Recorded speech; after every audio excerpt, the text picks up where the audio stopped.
जब भी आप लेक्चर अटेंड करो ना मैथ्स के, यार मूवी की तरह मत देखा करो। ये नहीं कि मूवी चल रही है और मैं शाहरुख खान और ऐसे बाय खोल के खड़ा हूँ, ऐसा कुछ नहीं। ठीक है, कॉपी पेन निकालो, कॉपी पेन के साथ साथ लिखो चीज़ों को। आप मैथ्स को जितना लिखोगे उतना अच्छे बनोगे। आप अगर वही मन में करोगे कि हाँ ठीक है मूवी की तरह देख लेते हैं, 2x पे लगा, ये ऐसे होगा ऐसे होगा ऐसे होगा ऐसे होगा, कुछ नहीं होगा एग्जाम में। मैथ्स एक ऐसा सब्जेक्ट है जिसको लिखना पड़ता है। नमस्कार बच्चों, myself Rohit Kumar, welcome to your channel dear topper where we make toppers. So आज हम करेंगे 4.1 के सॉल्यूशन। आई होप आप सबने 4.1 का इंट्रोडक्शन कर लिया होगा, आपने इसको ट्राई भी किया होगा। फिर भी कुछ डाउट आएंगे तो कोई दिक्कत नहीं है, मैं आपके सारे डाउट्स क्लियर करूँगा। ठीक है, अच्छा आगे चलने से पहले मैं एक चीज़ बताना चाहता हूँ, ये पार्ट्स का मीनिंग क्या होता है। देखो मैंने ना पूरे चैप्टर को कुछ पार्ट्स में डिवाइड कर दिया है। अब इन पार्ट्स में डिवाइड करने का फ़ायदा ये होता है कि भाई हमें ना पूरे चैप्टर को ईजिली कवर कर पाते हैं। प्लस इसके बाद जो पूरी एनसीईआरटी खत्म होने के बाद जो मैं पार्ट लेके आऊँगा उसमें मैं आपको एक्स्ट्रा क्वेश्चन, आपके PYQ जो इंपॉर्टेंट मुझे लगता है जो एग्जाम में आ रखे हैं, ठीक है, वो सारे मैं कराऊंगा। RD शर्मा हो गया, RS अग्रवाल हो गया, उन सारे बुक से। ठीक है, तो without any further delay start करते हैं आज की क्लास, दैट इज 4.1 के सॉल्यूशंस।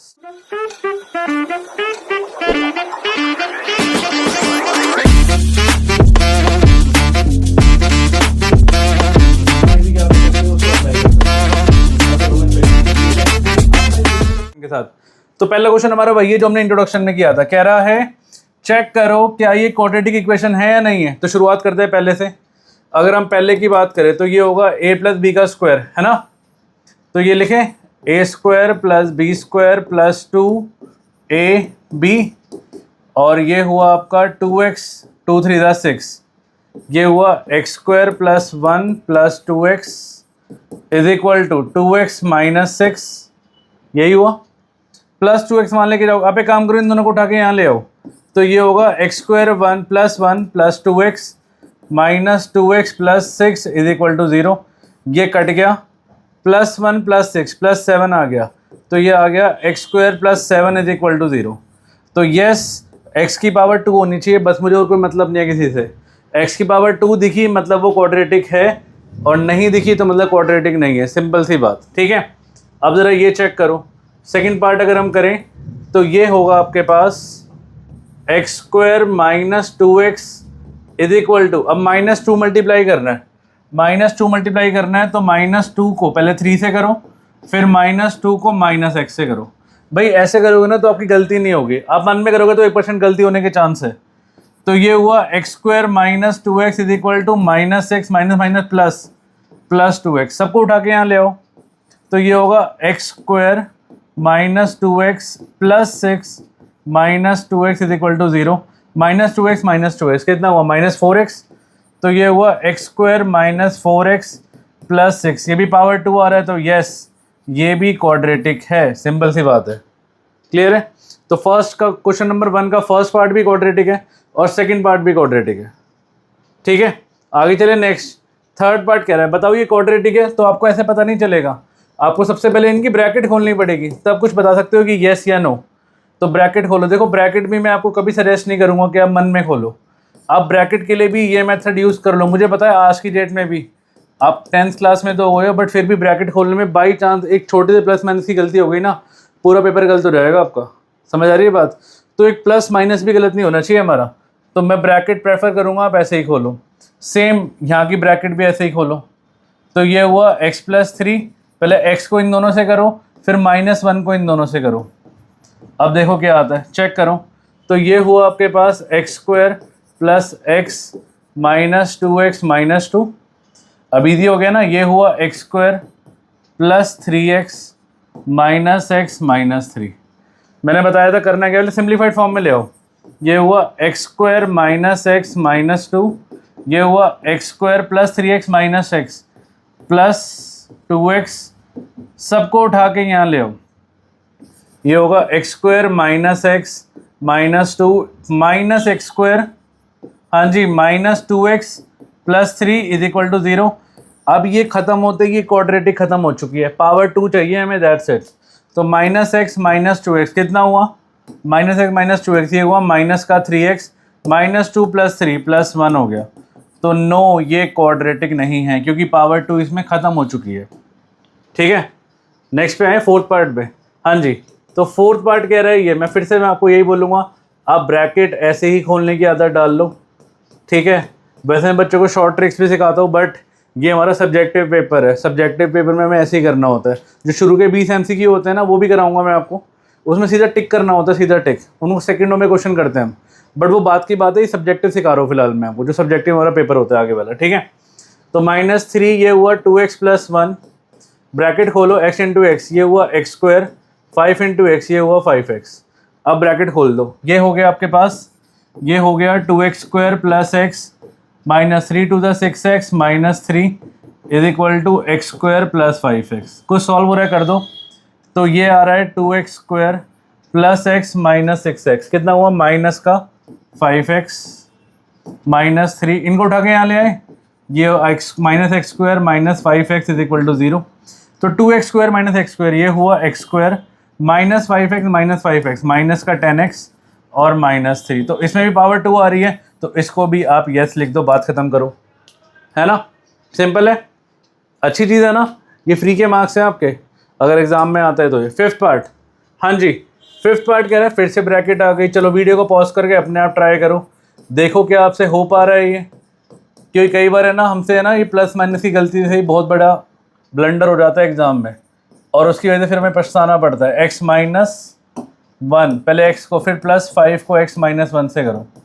अब ब्रैकेट खोलो, तो ये हुआ 2x² - 6x - x + 3 = x² - x + 5x - 5।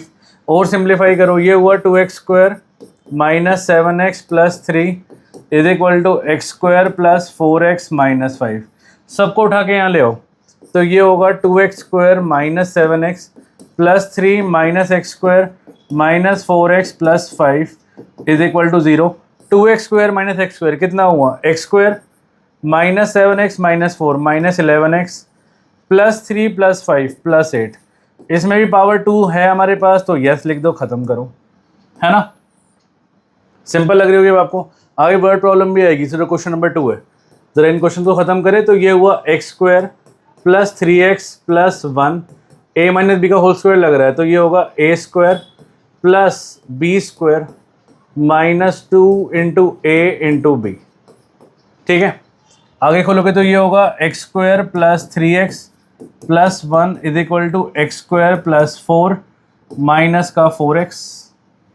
हाँ जी, सबको उठा के यहाँ ले आए, तो ये होगा x² + 3x + 1 as it is रखो, प्लस x² यहाँ जाके -x² होगा, +4 यहाँ जाके -4 होगा, -4x यहाँ जाके +4x होगा। ऐसा करने से ये कट चुका है, पावर 2 गई, पावर 2 जाते ही 9 होगा आंसर इसका।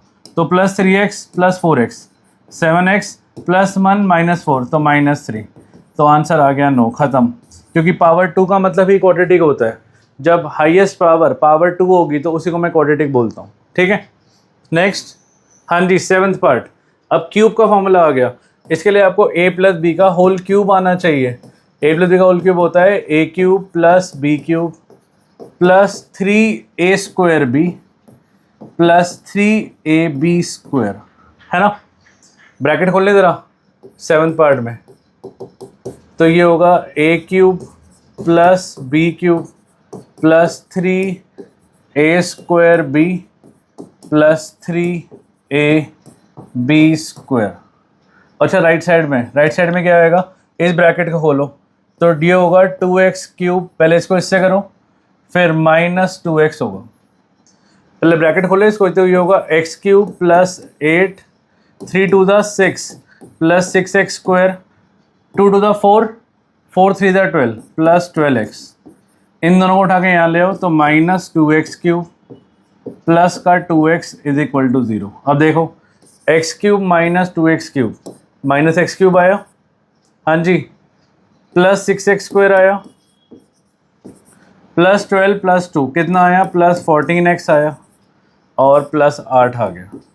तो यहाँ पे हाईएस्ट पावर 3 आ गई, 2 तो है नहीं, तो ये भी 9 होगा। 9 क्यों होगा, क्योंकि ये क्यूबिक होगा, जिसकी पावर 3 होती है उसको क्यूबिक कहते हैं, है ना। यहाँ पे भी अप्लाई करो। 8th पार्ट, लास्ट पार्ट है इसका ही। तो ये हुआ x³ - 4x² -x + 1 = फिर से a - b का होल क्यूब लगेगा। देखो इस बार a - b का लग रहा है, पहले फॉर्मूला लिख दूँ, a - b के होल क्यूब का, फॉर्मूला होता है A cube minus B cube minus 3a² b plus 3ab², simple. ठीक है, तो हमारा ये फॉर्मूला आ गया। हाँ जी, तो इसको लगाओ, A cube minus B cube minus 3a² b plus 3ab²। क्या बना ये हमारे पास, क्या बना, ये बन गया x³ minus 4x² minus x plus 1 is equal to क्या बना, x³ माइनस 2 की पावर 3 8 माइनस 3 2 ज़ा 6 6x² 6x² प्लस 2 2 ज़ा 4 4 3 ज़ा 12 12x। ठीक है, ये आ चुका है आपके पास। हाँ जी, इसके बाद आप एक काम करो, प्लस माइनस करने के बजाय सबको उठा के एक बार ले ही आओ यहाँ पे ना।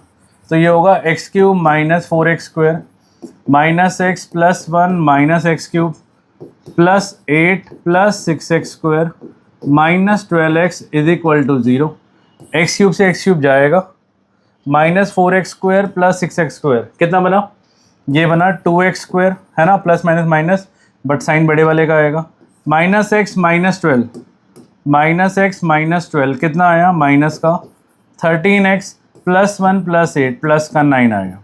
यहाँ भी पावर 2 आ रही है तो यस लिख देना। तो इस तरह से हम पहचानते कि वो इक्वेशन क्वाड्रेटिक है या वो इक्वेशन क्वाड्रेटिक नहीं है। ठीक है, इसको नोट कर लेना अपनी कॉपी के अंदर। साथ साथ देखो, जब भी आप लेक्चर अटेंड करो ना मैथ्स के, यार मूवी की तरह मत देखा करो। ये नहीं कि मूवी चल रही है और मैं शाहरुख खान और ऐसे बाएं खोल के खड़ा हूँ, ऐसा कुछ नहीं। ठीक है, कॉपी पेन निकालो, कॉपी पेन के साथ साथ लिखो चीज़ों को। आप मैथ्स को जितना लिखोगे उतना अच्छे बनोगे। आप अगर वही मन में करोगे कि हाँ ठीक है मूवी की तरह देख लेते हैं, 2x पे लगा, ये ऐसे होगा ऐसे होगा ऐसे होगा ऐसे होगा, कुछ नहीं होगा एग्जाम में। मैथ्स एक ऐसा सब्जेक्ट है जिसको लिखना पड़ता है। अगर आप इनको मूवी की तरह देखोगे ना तो मूवी रहेगी और मूवी भूल जाओगे एग्जाम में जाके। आप चाहो तो इस चीज़ को आजमा के देख लेना, लेकिन अपना पेपर ख़राब करके आओगे आप। हो सकता है आपने पास्ट में आजमाई भी हो कि 9th में कई बार हो सकता है आपने ऐसा किया हो कि भाई आपने एक बार देखा, वीडियो देखी, ये ले 2x पे ये ले हो गया, उसके बाद पेपर में गए तो सब भूल गए। हुआ है ना ऐसा, क्योंकि आप इन लेक्चर्स को ना कैसे देखते हो, आप मूवी की तरह देखते हो। कॉपी पेन निकालो, साथ साथ चीज़ों को लिखो, वीडियो को पॉज करो और इसको अपने आप सॉल्व करो और उसके मेरे सॉल्यूशन को चेक करो, फिर आगे देखो, फिर ऐसे करो। इससे होती है प्रैक्टिस यार, लिखोगे तो अच्छे बनोगे मैथ्स में। ठीक है, आगे चले नेक्स्ट पे। हाँ जी, next question number 2। Question number 2 कह रहे हैं represent the following situation in the form of quadratic equation. हम आपके वर्ड प्रॉब्लम आ चुके हैं और यही एग्जाम में सबसे ज़्यादा आते हैं। आपका एक जो 5 मार्क का क्वेश्चन है वो फिक्स है इससे। अभी जो आएगा इसका 4th पार्ट में दिखाता हूँ, ट्रेन वाला क्वेश्चन बार बार आता है, बट स्टिल कई बार ये भी आ जाते हैं। कह रहे हैं the area of a rectangular plot is 528 metre square. एक रेक्टेंगल शेप का एरिया जिसका एरिया 528 है, जो लेंथ ऑफ प्लॉट है मीटर में is 1 more than twice its breadth. हमें लेंथ और ब्रेड्थ निकालने हैं प्लॉट के। क्या निकालने हैं हमें, लेंथ और ब्रेड्थ निकालने हैं। तो एक बार इस सिचुएशन को समझते हैं। ये है सेकेंड का फर्स्ट पार्ट। ठीक है, कह रहे हैं एक रेक्टेंगल है हमारे पास, एक रेक्टेंगल है। ठीक है, इसके लेंथ को L मान लो या X मान ले, X और Y अच्छा लगता है, लेंथ को L ही रहने दो ना। L लिखा हुआ भी कौन सा बुरा लग रहा है, L और B ले लो। लेट क्या पेपर में करना है कैसे, let length of rectangle be L, let breadth of rectangle be B। Length को L मान लिया, B को ब्रेड्थ को B मान लिया। ATQ according to question. ये स्टेप्स होते हैं पेपर करने के। आधे बच्चे तो ऐसे ही करके आधे सीधा, ये सब लिखते ही नहीं। हाँ जी, शुरुआत करें इक्वेशन बनाने की। पहले देखो, पहली इक्वेशन बन रही है, कह रहा है जो एरिया है वो 528 है, तो पहली इक्वेशन तो हमारी इसी से बन जाएगी। क्या एरिया का फॉर्मूला क्या होता है, हाँ जी एरिया का फॉर्मूला होता है लेंथ मल्टीप्लाई बाय ब्रेड्थ। कितना है ये 528, तो पहली इक्वेशन तो हमारी आ गई L into B. L into B कितना आ गया 528। अब मैं आपको देखो एक और कन्फ्यूजन समझाता हूँ बच्चों को। एक और कन्फ्यूजन पता क्या होती है कि यार ये क्वाड्रेटिक का क्वेश्चन है, आपने दो वेरिएबल ले कैसे लिए, आपने L भी ले लिया, आपने B भी ले लिया।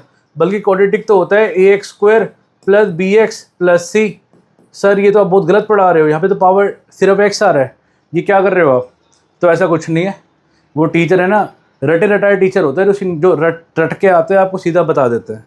मैं रटा हुआ टीचर नहीं हूँ, मुझे कम से कम 15 साल हो गए मैथ्स पढ़ाते हुए, 15 लॉन्ग ईयर्स। तो भाई ऐसा कुछ नहीं है, ये जो 2 वेरिएबल है ना, ये 1 वेरिएबल में कन्वर्ट हो जाएगा। तो टेंशन लेने वाली कोई बात नहीं है कि अगर आपको लगे कि 2 वेरिएबल भी ले, पेपर में लिखा होगा कहीं पे कि क्वाड्रेटिक से कर या लीनियर से कर, नहीं ना। जब लिखा ही नहीं होगा तो आप टेंशन क्यों ले रहे हो? हमें तो सॉल्व करने से मतलब है। ऐसा कहीं नहीं लिखा कि क्वाड्रेटिक से करो या फिर आप लीनियर इक्वेशन से करो, है ना। तो भाई पहली इक्वेशन हमारी बन गई, ये क्या हो गया था? पहली इक्वेशन बन गई हमारी L × B। आगे कह रहे हैं, अब दूसरी बनाते हैं।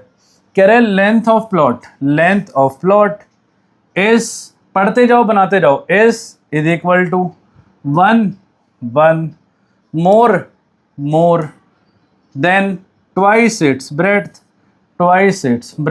बन गई इक्वेशन। रिपीट करूं मैंने क्या बोला? मैं कह रहा हूं length is 1 1 more twice 2 breadth. बन गई। अब आप एक काम करो, इस इक्वेशन को ना, इस L को इसमें डाल दो। अगर आप इस इक्वेशन को इसमें डाल दोगे तो लेट्स सी क्या होने वाला है। भाई L की जगह लिखूंगा मैं, क्या लिखूंगा L की जगह? 1 + 2b into b is equal to 528। लो आ गया ना 1 वेरिएबल में। तो आप टेंशन क्यों लेते हो यार कि आपको टीचर ने रटवा दिया कि यस क्वाड्रेटिक है तो हमें एक ही वेरिएबल चाहिए? ऐसा कुछ नहीं है, एक वेरिएबल चाहिए। कहीं लिखा नहीं आएगा पेपर में कि भाई क्वाड्रेटिक से ही कर इसको, सिर्फ आएगा सॉल्व या सिंप्लीफाई। ठीक है, तो ये आ गया b + 2b² is equal to 528। तो ये हुआ 2b² प्लस b प्लस 528 यहाँ ले आओ, ये होगा -528 इज इक्वल टू 0। अब मैं आपको समझाऊंगा कि एग्जैक्टली हम मिडिल टर्म स्प्लिटिंग करते कैसे हैं इन बड़े बड़े नंबर्स की, क्योंकि एग्जाम में आप इतने बड़े नंबर को देख के घबरा जाते हो और इनको तरीका आना चाहिए आपको सॉल्व करने का। अब हम सीखेंगे मिडिल टर्म स्प्लिटिंग, इसको करते कैसे हैं। देखो, अगर हम 2 कोने वालों को मल्टीप्लाई करें, कई बच्चे सोचते हैं क्वाड्रेटिक फॉर्मूला लगा लो, तब भी आप उसी जगह आके फंसोगे। ठीक है, आप इक्वेशन हम करते क्या है, आप इन दोनों नंबर्स को मल्टीप्लाई करो। 528 को 2 से मल्टीप्लाई करो भाई, 528 को आप 2 से मल्टीप्लाई करो, ये होगा 8 to the 16 का 6, 1 ऊपर 2 to the 4 5, 5 to the 10, तो 1056 आ गया। अब हम क्या करेंगे, अब हम 1056 की प्राइम फैक्टराइजेशन करेंगे और 2 ऐसे नंबर ढूंढेंगे। देखो हिट एंड ट्रायल लगाना सिखा रहा हूँ मैं आपको। ये गया 2, ये गया 5 पे, ये गया 2 to the 4, 2 8 the 16, ये गया 2 to the 4, 2 6 the 12, 4, 2 1 3 2, 2 6 the 12, 66, 2 33, 3 11 और 11 1। ठीक है, ये आ गया। हाँ जी, क्लियर है, आ गया। अब देखो हिट एंड ट्रायल लगाना सीखते हैं। 2 to the 4, 4 to the 8, 8 to the 16, 16 ले लो। हमें लाना क्या है, हमें 1 लाना है। लाना क्या है, मिडिल टर्म स्प्लिट करनी है ना, हमने मिडिल टर्म को स्प्लिट करना है। कुछ 2 ऐसे फैक्टर ढूंढने हैं जिसको मल्टीप्लाई करके ये नंबर आएगा, मल्टीप्लाई करके ये नंबर आएगा और प्लस या माइनस करके 1 आएगा, 1 भी आएगा। तो 16 ढूंढ लिया मैंने और 11 3 33, 33 इंटू 2 66 नहीं आ रहा, छोड़ दो, कोई और देखो। अगर 16 पे पहुंच गए थे ना हम, 16 के एक और चले जाओगे, 32 चले जाओ, ये लो, और 11 से 33 लो, आ गया। कितना आसानी से आ गया। तो भाई इसी तरह से होता है आपको, मेरे हिसाब से ना क्वाड्रेटिक फॉर्मूला से ज़्यादा आसान ये मेथड है। अगर आप थोड़ा सा पेशेंस रखो ना निकालने में, क्वाड्रेटिक फॉर्मूला लगाओगे तब भी आपको स्क्वायर रूट तो निकालना ही पड़ेगा, कोई ऑप्शन नहीं है आपके पास। तो हमारे पास 2 फैक्टर आ गए, देखो 32 और 33।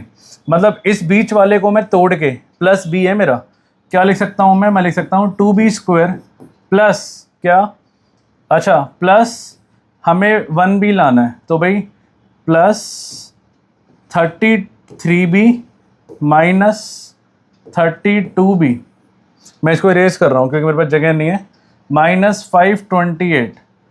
एक मिनट, हाँ जी, ये हुआ 2b² plus 33b minus 32b minus 528 is equal to 0। Clear है, ये आ गया। अब 2 करके कॉमन ले। देखो आज मैं आपको स्मार्ट वर्क भी सिखाऊंगा, बच्चे ना कॉमन लेने में बड़ी दिक्कत करते हैं, कहते हैं मैं कितना बड़ा बड़ा कॉमन लेंगे ऐसे, इन दोनों में से कॉमन कुछ आ ही नहीं रहा है, साफ दिखाई दे रहा है, तो सिर्फ b कॉमन आ रहा है, ये बचा 2b + 33। अब इन दोनों में से देखो, ध्यान से देखो, आपको पता है ये मिडिल टर्म स्प्लिटिंग का मतलब होता है दोनों ब्रैकेट सेम होनी चाहिए, यही होता है ना रूल। तो मतलब यहाँ पे भी आपका अगर आपने सही लिया है कॉमन, तो यहाँ पे भी 2b + 33 आना चाहिए। तो भाई 2b कब आएगा यहाँ पे, 2b जब आएगा जब यहाँ से आप 16 मल्टी कॉमन लोगे, क्योंकि 16 2 का कितना होता है 32। बात समझ आ रही है? मैं क्या कर रहा हूँ, मैं रिपीट करता हूँ मैं जो मैंने बोला, मैं ये कह रहा हूँ कि इतने बड़े कॉमन लेने के चक्कर में आप क्या करोगे कि भाई आप चीज़ों को गलत ना कराओ। तो आप एक काम करो, इन दोनों में से b कॉमन आ रहा है ना, साफ साफ, ये बचा 2b + 33। अब माइनस एज इट इज़ लिख दो और अंदर ना 2b + 33 लिख दो। क्यों? क्योंकि दोनों ब्रैकेट सेम ही तो आती है। अब आपको कॉमन लेने की टेंशन खत्म हो गई है। देखो यहाँ पे 2b आया है, मतलब यहाँ से क्या कॉमन आया होगा, यहाँ से 16 कॉमन आया होगा, क्योंकि 16 2 का कितना होता है 32 होता है। बच गया ना काम, आपका काम बच चुका है आपका। तो बस, तो एक फैक्टर आ गया हमारा, ये एक फैक्टर क्या आया 2b + 33, और एक फैक्टर क्या आया, एक फैक्टर आया b - 16। तो अब दोनों को आप इक्वल टू रख दो, यहाँ पे एक लाइन डालो, यहाँ लिखो 2b + 33 = 0। तो ये आ गया 2b = -33, तो b आ गया -33/2। तो इसको बोलो ओके टाटा बाय बाय, तू रिजेक्ट हो जा, जा तुझे रिजेक्ट किया, क्योंकि breadth can't be negative, breadth negative नहीं होगी। और अब लिखो b - 16 = 0, तो b की वैल्यू आ गई 16, तो ब्रेथ आ चुकी है 16। क्लियर है? मेरे पास जगह नहीं है, इसको ज़रा छोटा कर लें। हाँ जी, थोड़ा सा छोटा कर लेते हैं, क्वेश्चन है बड़ा क्योंकि, ठीक है। तो ब्रेथ आ गई 16, अब मुझे लेंथ निकालनी है, तो इसमें डाल दो। L = क्या था 1 + 2b, तो L आ गया 1 + 2 × 16, है ना। तो कितना आया ये 1 + 32, तो कितना आ गया 33 आ गया, 33 आ चुका है आंसर। क्लियर है? हाँ जी, आगे चलें। ठीक है, तो ब्रेड्थ आ गई आपकी 16 और लेंथ आ गई आपकी 33, लेंथ 33 आ रही है। आगे चलें, नेक्स्ट सेकंड पार्ट। हाँ जी, कह रहे हैं the product of 2 consecutive positive integer. Consecutive, consecutive मतलब साथ साथ वाले, जो साथ साथ में होते हैं, वो 306 है। हमें वो नंबर इंटीजर निकालने हैं। तो सेकंड पार्ट की शुरुआत करते हैं। Let the 2 consecutive positive integers be, क्या ले बताओ, साथ साथ वाले हैं, तो x ले लो और दूसरे को x + 1 ले लो। इसका मैंने बताया क्या लिखो आप, ATQ लिखो अकॉर्डिंग टू क्वेश्चन, क्वेश्चन के अनुसार, क्वेश्चन के अकॉर्डिंग क्या है, the product of 2 consecutive positive integer. Product, तो एक आपने x माना है, एक आपने x + 1 माना है, इन दोनों का प्रोडक्ट किसके इक्वल है, 306 के इक्वल है। ये आपकी इक्वेशन बन गई। प्रोडक्ट किसके इक्वल है, 306 के इक्वल है। मल्टीप्लाई कर लो, ये आएगा x² + x = 306। अब इसको उठा के यहाँ ले आओ, ये होगा x² + x - 306 = 0। फिर से वही काम करेंगे हम, मिडिल टर्म स्प्लिटिंग करेंगे दोनों की। यहाँ पे 1 है ना, 1 × 306, तो 306 ही आएगा। 306 की प्राइम फैक्टराइजेशन करो, ये आएगा 2 × 1 = 2, 10, 2 × 5 = 10, 2 × 3 = 6। अब किस पे जा रहा है, ये 3 पे जा रहा है, 3 × 5 = 15, 3 × 1 = 3, फिर 3 पे जा रहा है 17, है ना, फिर 17 तो प्राइम नंबर है। अब आपको 1 लाना है, देखो फिर से 1 लाना है, दिख रहा है आपको 1 लाना है, 1x लाना है, 1x। तो देखो ये तो प्राइम नंबर है, तो 2 × 3 = 6, 6 × 3 = 18। लो 1 सेकेंड में आ गया। आप एक बार कोशिश तो करके देखो, कुछ मुश्किल नहीं है चीज़ें, आपने दिमाग में मुश्किल बना रखी है, बस करके देखो एक बारी। देखो आ चुका है, आ चुकी है, ये क्या आ चुका है 18 और 17, तो ये आ चुका है x² प्लस कितना 18x - 17x - 306। बस एक चीज़ का ध्यान रख लेना ये करने से पहले, क्या कि भाई इसको सॉल्व करके ना आपका +x आना चाहिए, जो कि आ भी रहा है, क्योंकि 18 - 17 + 1 होता है। ये ध्यान रखोगे तो दिक्कत खत्म हो जाएगी आपकी। अब आप दो दो करके कॉमन ले लो, 1 सेकेंड का क्वेश्चन है। x कॉमन लो, अंदर बचा x प्लस 18, इन दोनों में से माइनस एज इट इज आएगा। और देखो फिर से मैंने वही बोला, आपको मैं ट्रिक सिखा रहा हूँ, देख लो। x plus 18 as it is लिख दो, अगर आपको अपने में कॉन्फिडेंस है कि आपने अभी तक ठीक करा है। दोनों सेम आएंगे ना, मतलब यहाँ पे x बचना चाहिए। यहाँ पे x बचने के लिए क्या निकलेगा बाहर, कौन जाएगा, कौन बाहर जाएगा, 17 बाहर जाएगा। लो बन गया, आपकी कितनी मेहनत बचा दी मैंने। समझ आ रही है बात? थोड़ा सा दिमाग का यूज़ करो, कितना ईजी ये चीज़ें। अगर आप देखो कितनी ईजी चीज़ें हैं। अब दोनों ब्रैकेट सेम आ गई ना, तो ये आ गया x प्लस 18 और ये आ गया x माइनस 17। तो दो आंसर आ गए इसके। एक आ गया x plus 18 is equal to 0, तो x is equal to minus 18। इसको ओके टाटा बाय बाय कर दो, क्योंकि पॉजिटिव इंटीजर है तो इसको रिजेक्ट कर दो आप, कि तो रिजेक्ट हो चुका है। ठीक है, रिजेक्ट। और x minus 17 is equal to 0 है, तो x इज इक्वल टू 17, ये रिजेक्ट नहीं है, ये आ गया आंसर हमारा। x आ चुका है 17। भाई अगर x 17 आ चुका है तो एक नंबर आपका 17 आ गया, अनदर नंबर, हाँ जी, तो फर्स्ट नंबर आपका आ चुका है x which is equal to 17। Second number क्या है आपके पास, ये है x plus 1 which is equal to 17 plus 1 which is equal to 18। Exam में एंड में आपको लिख के आना होता है ये आंसर, तब हाँ एक्सपेक्ट कर सकते हो कि टीचर पूरे मार्क्स देगा। न्यूमेरिकल को करने के ना, ये जो आपकी वर्ड प्रॉब्लम होती है, कई तरीके होते हैं। पहला गिवन लिख दो, ATQ लिखो, शुरुआत करो, इक्वेशन बनाओ, यहाँ पे रफ वर्क अलग से बनाओ। ये मेन काम नहीं है, रफ वर्क है, साइड में लगता है राइट साइड पे। इसके बाद एंड में जो आंसर आया, बच्चे यहीं पे छोड़ देते हैं आंसर कि ये निकला 18 निकला, आंसर आ गया। बट अगर प्रॉपर आप लिख के आओगे कि दीज आर दी आंसर्स, तो टीचर को पता लगेगा कि हाँ भाई बच्चे में कॉन्फिडेंस था, कुछ करके आया है। और यही आधा आधा नंबर टीचर काट के ना, आजकल यही सिस्टम स्टार्ट हो चुका है। आधा नंबर काट के बच्चे को लगता है सारा सही करा है उसने, और यहाँ से आधे आधे नंबर आपके जाने शुरू हो जाता है। ठीक है, आगे चले थर्ड पार्ट। हाँ जी, Rohan mother is 26 year older than him. Rohan की मम्मी 26 साल उससे बड़ी है। The product of their ages in year 3 year from now will be 360। कह रहा है हमें रोहन की प्रेजेंट एज निकालनी है। मुझे याद है कई बार हम इंस्टीट्यूट में क्वेश्चन करते हैं ना, कई बच्चों की ना एज, मतलब बच्चे की एज मम्मी से बड़ी आ जाती है, तो बच्चा बड़ा हो जाता है, मम्मी छोटी हो जाती है ना। कई बार होता है ऐसा, आपके साथ भी कई बार हुआ हुआ है ना, कमेंट से बताना मुझे। बट कोई दिक्कत नहीं है, इसको करने का तरीका सीखते। ध्यान से देखो third part. Rohan mother is 26 year older than him. भाई रोहन लेट कर लो, Rohan's age, let Rohan's age be x years. Rohan मान लो x ईयर्स का था, हमें नहीं पता x क्या है, उसकी मम्मी 26 साल बड़ी है। Let Rohan's mother age be 26 साल बड़ा होना, तो x प्लस 26 ईयर्स, वो 26 साल बड़ी है। ठीक है, ATQ according to question the product of their ages 3 साल के बाद विल बी 360। 3 साल के बाद कह रहा है वो, तो मतलब आफ्टर 3 ईयर्स 3 साल के बाद रोहन की जो एज रहेगी, रोहन्स एज विल बी कितनी होगी बताओ। आज से आपकी 3 साल बाद कितनी एज होगी, अगर आप 15 के हो, 3 साल बाद 18 के हो गए ना, तो रोहन की एज होगी x प्लस 3। और after 3 year Rohan's mother age, उसकी जो मदर की एज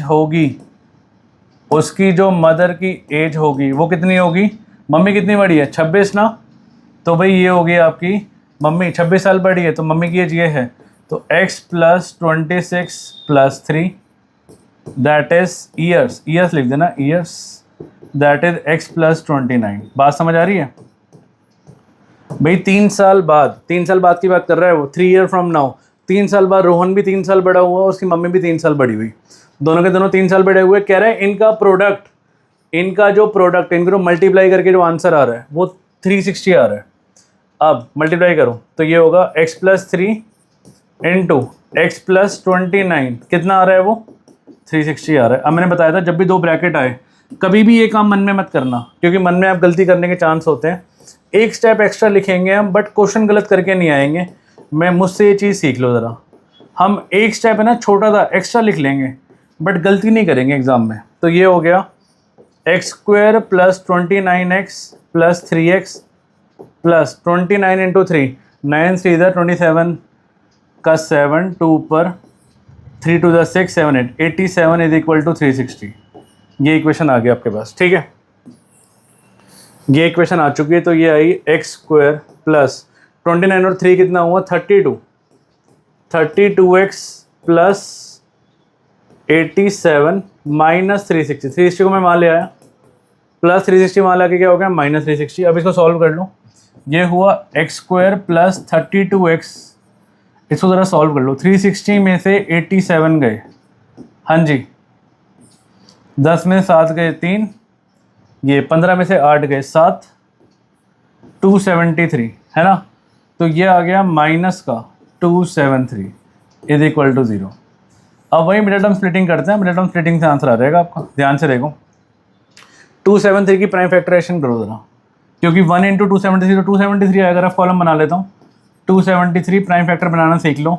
किस पे जाएगा 3 पे जाएगा, 3 9 ज़ा 27, 3 1 ज़ा 3, फिर से 3 फिर जाएगा 13 पे, 13 का टेबल आता है, या 7 पे निकाल लो, 13 पे जाएगा वैसे, 13 7 ज़ा होता है 91, फिर 7 पे जाएगा। लो फैक्टरी इतने कम बने, और 32 लाना है हमने। कैसे लाए 32, देखो 17 3 ज़ा 21 और 13, 32 नहीं आ रहा। ओके 13 3 ज़ा 39, 13 3 ज़ा 39 और 7, लो आ गया। यही तो करना होता है एग्जाम में। अगर एक रास्ता गलत निकला तो दूसरा रास्ता सही होगा, लेकिन होगा ज़रूर। एक से चाबी नहीं खुलेगी, बाकी से तो खुलेगी नहीं। तो ये हुआ x square plus 39x minus 7x minus 273। इसके मैंने क्या बताया, मैं इसको ज़रा इरेज कर दूँ इस पार्ट को, हाँ जी, ये ज़रा हम इरेज कर देते हैं, ठीक है। तो ये हुआ x कॉमन ले लो इनमें से, x कॉमन आ रहा है, अंदर क्या बचा x प्लस 39 और माइनस एज इट इज़ लिख दो। और मैंने अभी बताई है आपको ट्रिक, बहुत सिंपल सी ट्रिक है। आप है ना एज इट इज़, ये ब्रैकेट सही करिए ना हमने, कोई गलती है ही नहीं इसमें, तो ये ब्रैकेट भी यहाँ लिख दो, क्या दिक्कत है, और इक्वल टू 0 कर दो। और अगर यहाँ पे अगर ये ब्रैकेट आ रही है तो मतलब माइनस तो एज इट इज़ आ गया, हमने माइनस कॉमन लिया, साइन बदल गया, माइनस वाला प्लस का हो गया और ये माइनस वाला भी प्लस का हो गया, ठीक है। अब यहाँ पे क्या आएगा, क्योंकि यहाँ पे x है तो यहाँ पे 7 हटाना तो 7 आएगा। ऐसे करो, सेकंडों में आंसर आएगा, सेकंडों में। बच्चों से सॉल्व नहीं होते क्वेश्चन, नहीं। बच्चे क्या करते हैं, बच्चे देखते हैं अच्छा कॉमन क्या आ रहा है इन दोनों में से, ढूंढने लग जाते हैं कॉमन क्या आ रहा है, कॉमन क्या आ रहा है। अरे अब छोड़ो कॉमन क्या आ रहा है, अब ब्रैकेट सेम करना सीखो, बात खत्म। और वैसे भी कॉमन क्या आ रहा है, एक ट्रिक सिखाऊं, 7 अगर कॉमन आएगा ना तो देखो ये बच रहा है हमारे पास 13 3 ज़ा, देखो वही बचा है, लो आ गया कॉमन, यहाँ देख लो या फिर ये देख लो, मर्जी आपकी है। तो हमारे पास आया x प्लस 39 और आया x minus 7 is equal to 0। अब हम क्या करेंगे, अब हम एक लाइन डालेंगे, हम लिखेंगे x plus 39 is equal to 0, तो x is equal to minus 39। इसको फिर से रिजेक्ट मार दो। क्यों रिजेक्ट मार दो इसको, क्योंकि भाई ये नेगेटिव है, नेगेटिव में एज नहीं हो सकती। अब आया x minus 7 is equal to 0, तो x इज इक्वल टू आ गया 7, 7 साल आ गई एज। और आपसे रोहन की प्रेजेंट एज ही पूछी गई है, मम्मी की नहीं पूछी। मम्मी की पूछो तो वही बता देते हम, प्लस 26 कर देते हम। तो यहाँ लिखेंगे हम भाई ये चीज़ ना, क्या, Rohan's present age is 7 years, 7 साल का है ये, क्लियर है, ठीक है। रोहन की प्रेजेंट एज कितनी हो गई, 7 साल, क्लियर है। आगे चलें, नेक्स्ट फोर्थ पार्ट। अब देखो ये क्वेश्चन देख के ना बच्चों की हालत ख़राब हो जाती है, मुझे समझ नहीं आता ऐसा क्यों है। या तो आपको सही से समझाया नहीं गया, ये ट्रेन वाले क्वेश्चन जो होते हैं, या फिर है ना आपने प्रैक्टिस नहीं करी, दो ही रीज़न है इसके पीछे। भाई कह रहा है एक ट्रेन ट्रैवल करती है डिस्टेंस 480 किलोमीटर, 480 चलती है, एक स्पीड पे चलती है। अगर मैं स्पीड को 8 कम कर दूं तो उसको 3 घंटे ज़्यादा लगेंगे। सच बात है, अगर आप स्पीड कम करोगे कहीं पे जाने में तो टाइम ज़्यादा लगने वाला है आपको, नेचुरल सी बात है। कह रहे हैं we need to find the speed of the train. अब देखो इसको करने से पहले आपको एक फॉर्मूला में जो छोटी क्लास में पढ़ा था वो याद दिला देता हूँ, that is speed is equal to distance upon time, है ना। तो भाई डिस्टेंस कितना दिया है 480, तो अब इमेजिन करो कि अ train 480 kilometre distance from speed, अगर स्पीड को मैं 8 ज़्यादा करूँ तो मतलब मेरे पास डिस्टेंस दिया हुआ है कितना, ये दिया हुआ है 480 किलोमीटर। पहली कंडीशन दे रहा है वो 480 किलोमीटर ना एक यूनिफॉर्म स्पीड से गया, मान लो x से गया, कंडीशन नंबर 1, इससे पहले इक्वेशन बनेगी। दूसरी कह रहा है अगर उसको 8 कम लगे, मतलब स्पीड में अगर वो 8 कम कर देगा, स्पीड ली है ना मैंने, ये स्पीड ली है, अगर ये 8 कम कर देगा तो भाई उसको 3 घंटे ज़्यादा लगे थे, तो मतलब जो पहले टाइम t लगा था अब उसको टाइम t+3 लगा था। ठीक है, ये मैं रफ में बताया काम। एग्जाम में क्या करेंगे ज़रा देखते हैं। देखो लुक, अब जो आपको x लेना होता है ना वो सबसे एंड में लिखा होता है, पता है आपको। लेट स्पीड ऑफ ट्रेन मान लो be x kilometre per hour, इसको मैं रेस कर दूं x किलोमीटर पर आवर। मैंने स्पीड मान ली कि वो x थी, ठीक है। और हमें पता है, अब AT क्यों करते हैं, AT क्यों, अकॉर्डिंग टू क्वेश्चन हमें पता है स्पीड इज इक्वल टू क्या होता है, डिस्टेंस अपॉन टाइम, और क्रॉस मल्टीप्लाई करोगे तो टाइम इज इक्वल टू क्या होगा, डिस्टेंस अपॉन स्पीड। आप एक काम करो, जो आपके सामने दो सिनेरियो बन रहे हैं ना, एक तो यूनिफॉर्म स्पीड से गया तो टाइम लगा, एक कम स्पीड से गया तो टाइम लगा। आप इन दोनों सिनेरियो को ना टाइम के उसमें ले आओ। टाइम का फॉर्मूला क्या होता है, डिस्टेंस अपॉन स्पीड, और उन दोनों को क्या कर दो, 3 घंटे का गैप आ रहा है दोनों में। लो मैं ये कह रहा हूँ, ध्यान से देखो, time is equal to distance upon speed. Distance कितनी थी, 480, और जब 480 से चला तो स्पीड कितना था, x था, है ना। इसके टाइम को भी मैं t1 मान लूँ, टाइम को मैं t1 मान लूँ, यही कह रहा है वो कि भाई टाइम को आपने क्या मान लिया, t1 मान लिया। दूसरी कंडीशन दे रहा है वो, फिर से आप लगाओ speed is equal to distance upon time, और time is equal to distance upon speed. दूसरी कंडीशन में अब यहाँ पे मैंने लेट किया है, लेट टाइम बी t1, यहाँ मैं लेट कर रहा हूँ लेट टाइम बी t2। भाई जब वो किसका टाइम t1 किसका है, when it travels with uniform speed, it travels with uniform speed. तो इसके टाइम को मैंने क्या मान लिया, इसके टाइम को मैंने t मान लिया। लेट टाइम बी t2 कब, when it travels with x-8 speed. बात समझ आ रही है, मेरे पास दो सिनेरियो आ गए ना टाइम के। एक को मैंने t1 माना, भाई जब वो x से जा रहा था, यूनिफॉर्म स्पीड x। एक जब वो x मैंने 8 से, तो मैंने इसको t2 मान लिया। तो t1 आ गया मेरे पास 480/x, यहाँ से मैं t2 निकालूंगा तो डिस्टेंस तो मेरा सेम ही रहेगा 480, है ना, डिस्टेंस तो मेरा सेम ही रहेगा 480, बट स्पीड मेरी कितनी हो जाएगी, स्पीड हो जाएगी x-8। तो भाई वो क्वेश्चन पढ़ो ज़रा, क्वेश्चन बोल क्या रहा है। क्वेश्चन कह रहा है कि जो दोनों टाइम इंटरवल है ना, इसमें 3 घंटे का गैप आ रहा है, 3 घंटे ज़्यादा लगे। भाई इसके अंदर आपको 3 घंटे ज़्यादा लग रहे हैं, समझ आ रही है बात। जब वो इस स्पीड से चल रहा है तो 3 घंटे ज़्यादा लग रहे हैं, मतलब इन दोनों का जो डिफरेंस आ रहा है वो 3 घंटे का आ रहा है। भैया इमेजिन करो, आप मान लो यहाँ से कहीं सीपी गए, ठीक है, आप सेम उससे गए, बट वहीं पे अगर आपने स्पीड कम करके लेके गए तो वो 3 घंटे ज़्यादा लगे सीपी जाने में, ठीक है। तो इन दोनों में जो गैप आ रहा है कितने का आ रहा है, 3 घंटे का आ रहा है। अब इस गैप को लिख लेते हैं हम, गैप को लिख लेते हैं। मतलब वो कह रहा है कि भाई जो t2 - t1 है वो 3 घंटे का गैप आ रहा है ना, यही कहना चाहता है वो। या फिर अगर आपको ये सिनेरियो समझ नहीं आता तो मैं ये कह सकता हूँ कि जो यहाँ पे t2 का टाइम लगा, जो t2 का टाइम लगा वो t1 से 3 घंटा ज़्यादा लगा। अब बात समझ आई, ये बात समझ आ रही है, ठीक है।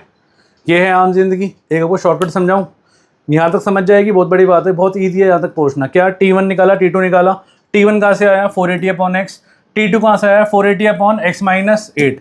यहाँ तक तो हर बच्चा पहुँच जाता है। कई बार है ना गलती क्या करता है वो, कई बार है ना इस फ्रैक्शन को पहले लिख देता है वो।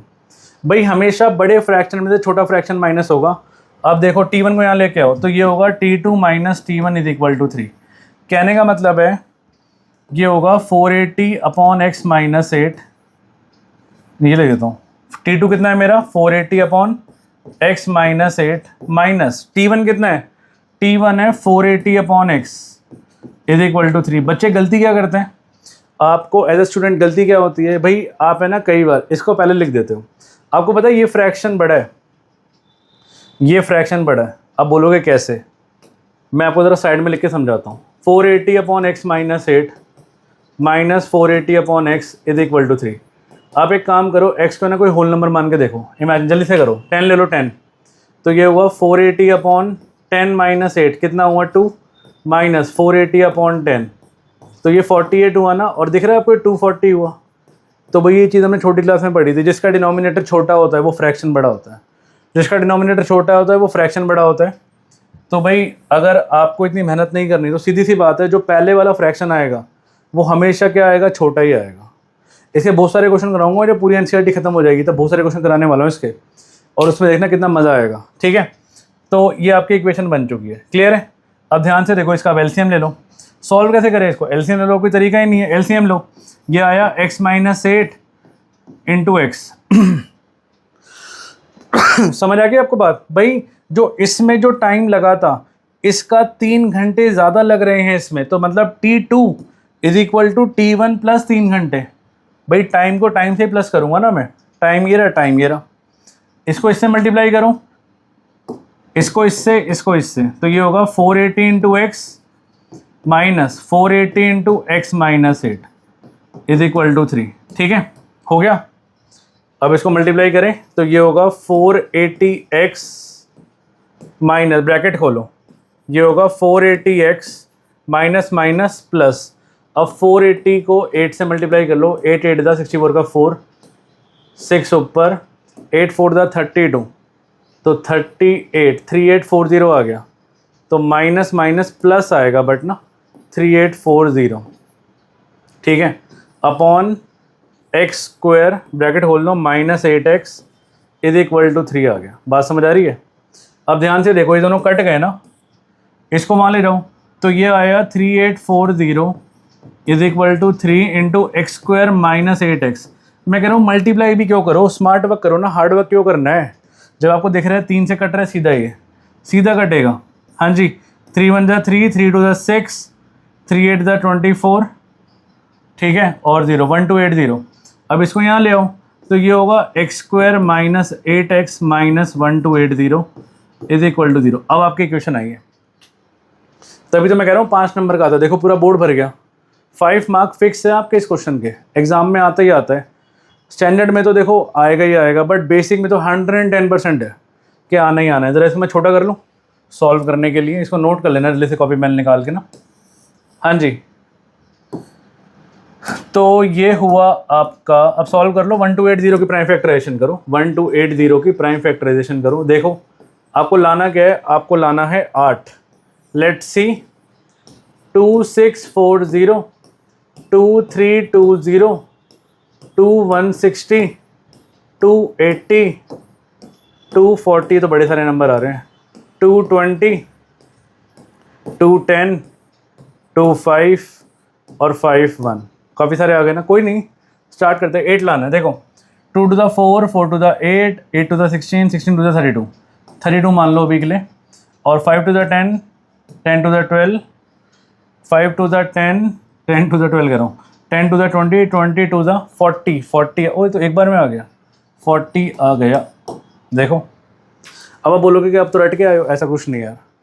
मुझे ना इतने सारे नंबर दिख रहे हैं, तो मैंने ना बीच का नंबर पकड़ा, मैंने बीच की वैल्यू पकड़ी, आधे ऊपर देखे आधे नीचे देखे। आप भी कर सकते हो, अगर बाई चांस मेरे से ऐसा नहीं होता तो मैं एक नंबर नीचे वाला देख लेता। यही चीज़ है बस। और पता है आपको, मैं मैथ्स के ट्रिक्स भी सिखाता हूँ, शॉर्ट देखना मेरी ज़रा कभी ध्यान से। और शॉर्ट से मैथ्स के ट्रिक्स होते हैं कई सारे, क्योंकि CUT पढ़ाता हूँ, CUT में सारी ट्रिक्स आती हैं, और वो ट्रिक्स आपके MCQ में बहुत हेल्प करेगी आपको। ठीक है, ध्यान से देखो। देखो फैक्टर बन चुके हैं हमारे, 8 आ चुका है हमारा ना, 40 और 32। तो इसको हम लिखेंगे कुछ स्टाइल से, याद रखना, minus 40x plus 32x minus 1280, 32x minus 1280। कुछ इस तरह से लिखना है हमने कि भाई ये प्लस माइनस करके ना -8 आना चाहिए। अब आ रहा है देखो। अब आप कॉमन ले लो, मैंने कॉमन लेना सिखाया था आपको। ये कॉमन लो, ये कॉमन लो, x लिखो, अंदर बचा x माइनस 40, इसमें प्लस ब्रैकेट दोनों सेम आनी चाहिए, x माइनस 40 सीधा लिख दो, इज इक्वल टू 0। भाई अगर यहाँ पे x आ रहा है और यहाँ पे 32x है और यहाँ पे x बचा, तो 32 ही कॉमन लिया होगा हमने। लो बात खत्म हो गई। ठीक है, तो क्या बने फैक्टर, ये बने x प्लस 32 और x minus 40 is equal to 0। तो दोनों को इक्वल टू 0 रख दो, तो ये हुआ x plus 32 is equal to 0, तो x इज इक्वल टू हो गया -32। इसको आप रिजेक्ट कर देना क्योंकि speed can't be negative. x minus 40 is equal to 0, तो x इज इक्वल टू आ गया 40। लो आंसर आ गया, बट लिखना पड़ेगा आपको एंड में आंसर, जो मैंने बताया कई बार। क्या स्पीड ऑफ ट्रेन इज, हाँ जी, स्पीड ऑफ ट्रेन कितना आ गया इस 40 kilometre per our. Low exam में करके आना है आपको ऐसे। ये रफ वर्क है, ये रफ है, दिस इज रफ वर्क, और रफ कॉलम बनाना है अपने एग्जाम में। इसको नोट कर लो जल्दी से, ठीक है। वीडियो को पॉज करो। अब मैं आपको समझाता हूँ कि सीधा हम इक्वेशन पे कैसे जंप करेंगे अगर इस टाइप का क्वेश्चन आता है तो, क्योंकि इस टाइप के और सारे क्वेश्चन आपको मिलेंगे अब एग्जाम में, ठीक है। इसको नोट कर लिया। अब देखो मैं इसको एक बार इरेज करता हूँ, फिर हम देखते हैं एक बार कि हुआ क्या था। ट्रेन चली थी 480 यूनिफॉर्म स्पीड से, उसकी स्पीड 8 कम हुई, 3 घंटे ज़्यादा लगे। तो बताओ स्पीड निकालो। तो भाई स्पीड को आप x मान लो, मैं आपको इक्वेशन बनाना सिखा रहा हूँ मेनली, ठीक है। तो पहला time is equal to formula क्या होता है, डिस्टेंस अपॉन स्पीड। तो पहला आ गया 480 अपॉन x, दूसरा आ गया आपके पास 8 कम, स्पीड 8 कम, दूसरा आ गया T1 T2, दूसरा कितना आ गया distance upon speed 480 upon x minus 8। और इन दोनों में जो गैप आ रहा है वो ज़्यादा लगे ना, मोर 3 घंटे का गैप आ रहा है, 3 घंटे का इन दोनों में। बस आपको जज क्या करना है, क्या जज करना है, मैंने क्या बताया, सिर्फ ये जज करना है कि फ्रैक्शन कौन सा बड़ा है। बस 1 सेकंड में इक्वेशन बनेगी, फ्रैक्शन ये बड़ा है। रीज़न पता है क्या, क्योंकि न्यूमरेटर सेम है, इसका डिनोमिनेटर छोटा है, इसका डिनोमिनेटर छोटा, वो फ्रैक्शन बड़ा। तो ये आया 480 अपॉन एक्स माइनस 8 माइनस, क्योंकि इन दोनों में डिफरेंस आ रहा है ना, डिफरेंस 3 का आ रहा है। लो आगे इक्वेशन, 1 सेकंड लगी ना। आप करके देखो, आप कोई सा भी क्वेश्चन उठा लो ट्रेन वाला जिसमें लेस मोर कह रहा है, बट यहाँ पे अगर टुगेदर बोलेगा तो दो बीच में प्लस आएगा। कई क्वेश्चन में टुगेदर बोलता है यहाँ पे, अगर लेस बोलेगा मोर बोलेगा तो हम यही करने वाले हैं, बड़े फ्रैक्शन को पहले और छोटे फ्रैक्शन को बाद में। दैट्स इट, इतना सिंपल है ये इक्वेशन बनाना, जस्ट इमेजिन, ठीक है। आगे चलें। तो इसी के साथ हमारा पार्ट 2 होता है खत्म। आई होप आप सबको समझ आया होगा। इसके बाद हम करेंगे 4.2 का इंट्रोडक्शन, उसमें मैं कराऊंगा वो क्वाड्रेटिक फॉर्मूला, ठीक है। कुछ रूट वाले क्वेश्चन भी करेंगे। अगर फिर भी कोई डाउट रह जाता है तो आप कमेंट सेक्शन में लिख देना, I will definitely help you, या फिर आप इस नंबर पे मुझे व्हाट्सएप कर देना अगर आप चाहते हो कोई पर्सनल डाउट मुझसे पूछना, कोई ऐसी वीडियो बनवाना जो आप चाहते हो कि आपको समझ नहीं आ रही किसी और टीचर की, ठीक है। जब तक के लिए ओके, टाटा, बाय बाय, जय हिंद।